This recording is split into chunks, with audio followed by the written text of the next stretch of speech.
Nasab itu namanya nasab keturunan. Kita nak menjaga keturunan. Mereka ni adalah adik-beradik susuan, dah ada anak, dah ada anak 3-4 orang, mereka terpaksa bercerai. Rupanya anak kita kawan pula dengan anak dia. Rupanya itulah adik-beradik susuan. Dan tak boleh kahwin Tak boleh kahwin, haram.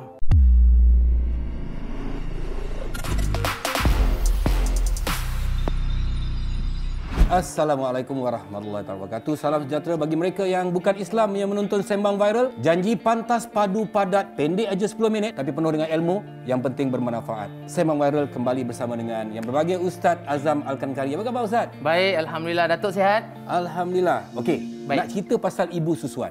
Okey, cuba Ustaz cerita sikit. Ibu susuan ni apa makna dia sebenarnya? Sebelum kita ke dalam lagi. Dahsyat Baik. Bila kita cerita tentang ibu susuan, pastinya ada anak susuan. Jadi anak susuan ini dalam mazhab Syafi'i bermaksud anak yang berumur bawah 2 tahun yang minum 5 kali kenyang. Jadi maknanya seorang ibu menyusukan anak itu yang bukan anak kandungnya, kemudian dia menyusukan 5 kali kenyang dalam tempoh 2 tahun anak itu, maknanya daripada 0 hingga 2 tahun, maka 5 kali kenyang atau lebih, maka ia dikira sebagai anak susuan. Dan bila anak susuan, maka dia telah menjadi mahram kepada ibu susuan tersebut. Rasulullah SAW juga ada ibu susuan kan? Betul. Dan Nabi SAW, bila mana Nabi lahir, Nabi ada ibu susuannya iaitu bernama Suhaibah. Suhaibah ini merupakan hamba kepada Abu Lahab, pak saudara Nabi. Itu yang pertama. Kemudian ibu susuan Nabi yang kedua adalah Halimatus Sa'diyah. Dan Halimatus Sa'diyah bukan saja ibu susuan, bahkan pengasuh Nabi yang duduk di perkampungan Bani Sa'ad. Ini luar biasa tuan-tuan dan puan. Bila mana Nabi daripada kecil ibu susuannya dan membesar kanak-kanaknya zaman kanak-kanak di kampung, dan itu sebab ibu susuan sangat main peranan untuk melahirkan anak yang bagaimana. Maknanya ibu susuan ni dia akan menjadi pengaruh kepada keturunan tu ke? Betul. Sebab apa? Kalau kita cerita tentang ibu susuan ini, dia melibatkan nasab keturunan.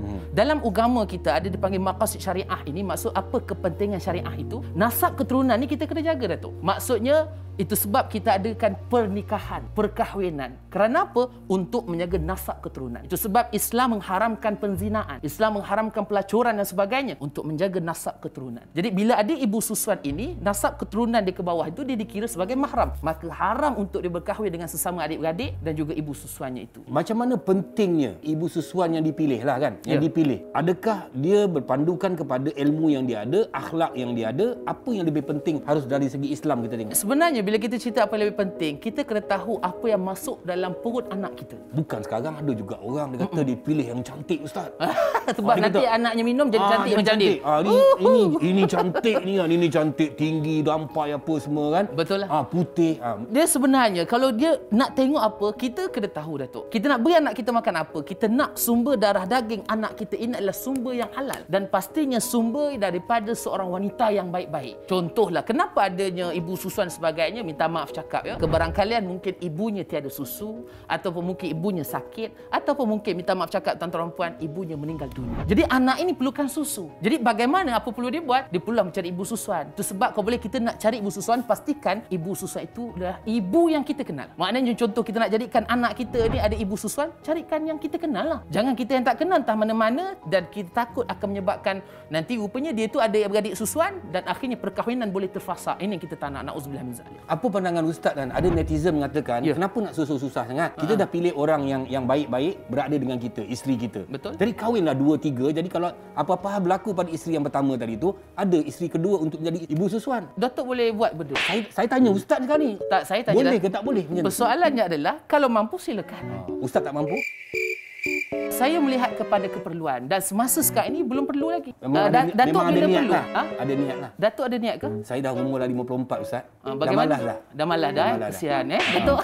Tak buat tenang. Ustaz umur 30 kan? Ya betul. Saya maknanya semua orang barangkali mungkin ada niat. Cumanya bagaimana keperluan kita. Itu sebab tuan-tuan puan-puan penonton, ada orang minta maaf cakap Datuk ada orang nak poligami bagai kata jadi mak susuan bagai. Itu dah jadi mak tiri. Dah tak jadi mak susuan. Jadi berbeza. Mak susuan dia tak ada hubungan tetapi dia menjadi anak susuan atau ibu susuan dan menjadi mahram. Ini yang kita nak minta Ustaz jelaskan. Ya. Kadang-kadang bila saya tanya tu nampak macam saya main-main. Betul. Tapi jelas supaya penonton Sembang faham Viral benda faham. Betul. Sebab sekarang kan ada banyak orang yang bagi cadangan, netizen-netizen ni kan. Kita mencari penyelesaian ke arah Setuju. itu. Dan sebenarnya saya sendiri pun ada anak saya pun ada ibu susuan. Ketika mana anak saya dalam hari, isteri saya dalam hari ada masalah sikit Datuk ya para penonton. Isteri saya masuk ward. Bila masuk ward selama seminggu lebih kurang ada masalah sikitlah. Kemudian anak tu kesian. Nak beri anak nangis kan, nak menyusu kan, nak macam-macam lah. Macam mana kita nak bagi? Kita Itulah nak bagi susu tak ada. Haji apa boleh buat tuan-tuan? Cari ibu susuan. Dan alhamdulillah rezekinya adalah apa dia? Kawan isteri saya yang memang baik, kita kenal, seorang yang akhlak yang baik, kita kenal keluarganya, anak-anak dia, suami semua kita kenal. Maka dia pun menawarkan, dia tanya kepada suami dia, boleh tak dia nak ambil anak kami sebagai anak susuan? Maka kami pun bagi. Dan saya bagi. Selama lebih kurang 3-4 hari duduk dengan ibu susuan dan alhamdulillah anak sudah besar. Jadi maknanya ibu susuan ini amat penting bagi kita yang menghadapi masalah nak mencari ibu susuan. Betul. Maknanya kita kena kaji semua ni ya. Ya betul, sebab contohlah minta maaf cakap Datuk ya. Kadang-kadang bila kita cari tak siapa-siapa, kita bawa anak pergi duduk tepi jalan, tiba-tiba nampak orang, engkau jadi ibu susuan anak aku boleh tak? Dan akhirnya kita tak kenal orang itu. Dan anak kita akan menjadi anak susuan kepada perempuan berkenaan. Dan kita takut nanti bila dia membesar, kita tak kenal ibu susuannya, dia ada anak pula, akhirnya rupanya anak kita kawan pula dengan anak dia. Rupanya itulah adik-beradik susuan. Dan tak boleh kahwin Tak boleh kahwin, haram. Contohlah kalau dia putus sekalipun, pastikan ada connection. Maknanya dia tahu duduk mana, kampungnya kat mana, siapa orang ni. Sebab kita takut bila anak kita ni macam drama lah Datuk kan. Bila masuk universiti, rupanya dia sembang dengan kawan-kawan nak kahwin. Rupanya sembang-sembang siapa bapak kau. Drama. Itu tak apa, tapi ada cerita juga yang mereka telah berkahwin. Yes. Dan melahirkan anak. Itu sebab dalam hukum terfasal. Dia bila dah melahirkan anak, akhirnya mereka mendapat tahu bahawa mereka ni adalah adik-beradik susuan, dah ada anak. Yes. Dah ada anak 3-4 orang, mereka terpaksa bercerai. Bercerai ni dengan ini yang penting kita jaga di media. Nasab itu namanya nasab keturunan. Kita nak menjaga keturunan. Bayangkan kalau ini berlaku, apa yang berlaku kepada anak dan keturunan, itu yang merosakkan.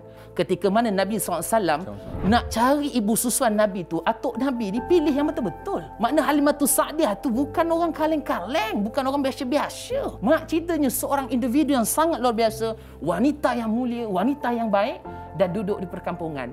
Menjadi kebudayaan orang Arab, bila mana duduk kat bandar ni, dia macam tak berapa sangatlah. Kalau duduk kampung ni, menjaga tata susila, budi bahasa, bahasanya lebih baik berbanding orang di bandar. Itu zaman dulu lah. Sama juga, sekarang pun sama juga kan. Kita tak boleh lari. Orang yang nak menerima sebagai menjadi ibu susuan, mereka juga kena sedar diri. Contohnya lah, saya berjumpa dengan satu orang ni, boleh tak engkau menjadi ibu susuan kepada anakku?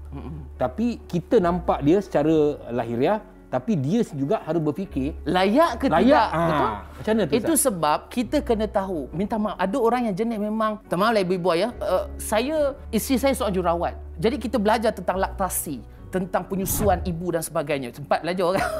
Saya antara belajar dengan isteri saya lah.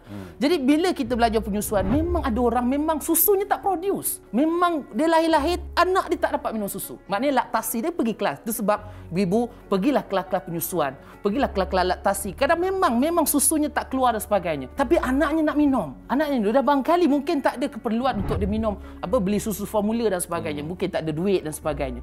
Jadi dia perlu mencari ibu susuan. Yang nak jadi ibu susuan ni pun kena sedar diri juga. Sedarlah, jangan dah pulang. Tanggungjawab dia tu. Yes, sebab maknanya jadi tanggungjawab dia maknanya sampai kepada mati tu. Setuju? Kan dia maknanya anak ibu susuan tu dengan anak orang yang dibagi susuan tu maknanya dah jadi adik-beradik. Dan akan berterusan. Tetapi dia tidak ada harta faraid lah. Tetapi dia berterusan dari segi nasab keturunan tu. Mungkin ada orang susunya banyak. Melimpah-limpah Datuk. Memang ada orang laktasi kita belajar kan. Memang ada susunya banyak. Semua orang dia nak disusukan. Anak-anak semua, siapa anak saudara dia sumbat. Contohlah. Memang boleh macam tu Ustaz. Tak boleh. Itu sebab kalau nak bahagi, pastikan dapat keizinan kepada mak ayah budak itu. Saya cukup risau bila mana orang semua jadi anak susuan, akhirnya beradik-beradik susuan, dan akhirnya menyebabkan jangka masa yang panjang boleh merosakkan nasab keturunan kita.